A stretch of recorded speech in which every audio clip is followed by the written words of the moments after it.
that has so little to do with good contact. It's not even funny. So, based on what we just saw, even before we started working on anything, you're getting pretty close to pretty good contact there. So I'm always going to measure that, how soon that right foot gets activated, how it ends up.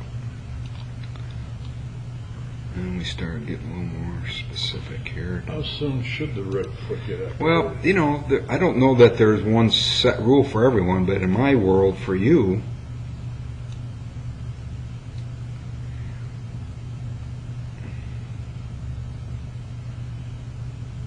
everyone's different. Mine is too active. I'll just watch some good, because everyone's kind of different. Yeah, you moved it in there. Well, you got a little nudge onto the left leg. Now your weight's on your left leg. That's the primary importance. But in terms of turning through the shot, sometimes that's, the more that right foot elevates, the more the hips can turn. That's one way to think of it, right? Yeah. See how early he moves? Yeah. So, he's only made $30 million playing golf. Yeah. So, but it's a good illustration. I've lost about 10 million. That's So good. that's a 40 million swing. Good one there. So, when you look at, that's pretty good contact there. So you are on your left side. Yeah. You definitely are. So that's good. That's a good swing there. But I think the key there, though, is now this is when you get your chicken wing, because that lower body stops. See, the lower body just didn't continue to go, so we don't get that foot elevated and flipped. And then your left elbow breaks down. See? Yeah. So there's the classic chicken wing. You're the. Wow. Well, it certainly doesn't feel. I know it. So that's just that's a speed killer. Yeah. And it's not like, that move right there is so prevalent in amateur golf. It's unbelievable. And there's, the reasons for it are, it doesn't matter why it happened. It's how swings evolve. And usually they're always there, even in your youth. If you're strong enough to get away with it, you good enough timing. No. Now, how much your body turns will have an effect on that. Let's get into some of these setups here and show you. So when you kind of back up on that impact, this is kind of stuff we were talking about earlier, and you see how fast does that club pass the hands. Now look at his club.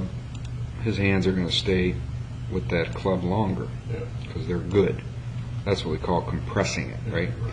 So you've got the little flip there because you're an amateur, right? But that's why we want to do that. Just that little angle right there is not how your setup started. Yeah. So when we start building that into the setup more, we can get that dissipating a little bit more just by cheating in the setup, so to speak. See how your shaft's forward? Yeah.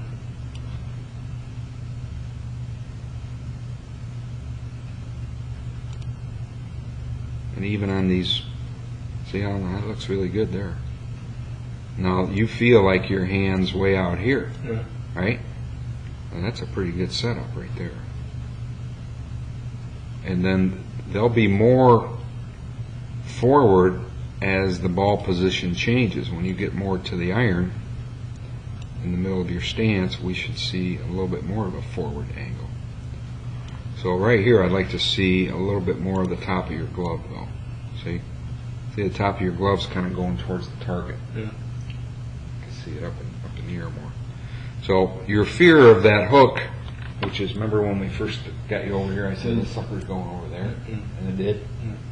So you can offset that fear of the hook by saying, well, my hand's way out here. So Can't hook it. I can't hook it, even though it feels like I could. And then we talked about the club, making sure the club is that Funny, way. I can, when I'm warming up, like in the morning or, before I go out to play, Uh-huh. I can tell if I'm gonna have a pull hook day or not, just by the way I'm hitting them. And sometimes I don't have to even think about it, and I hit it straight every time.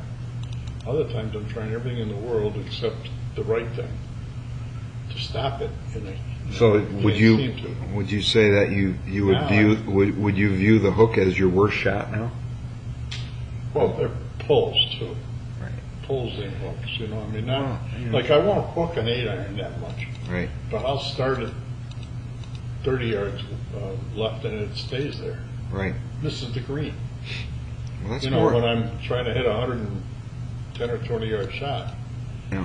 And I'm having trouble with half wedges too, making solid contact. Yeah. Here's your. I mean, just spelling them or chunking them. So one good Now, what- image is that. There isn't any there. There isn't any good image there, is there? Like, I don't feel myself doing that. You're talking to yourself. So sometimes you just say, I got to isolate that little feeling. Say, what's the opposite of that? Well, it's that. So we'll just do a little bit more of that outside. Sometimes you just need to do practice swings with it. Get back on track with it. Just like anything. It's all about the forward swing for you.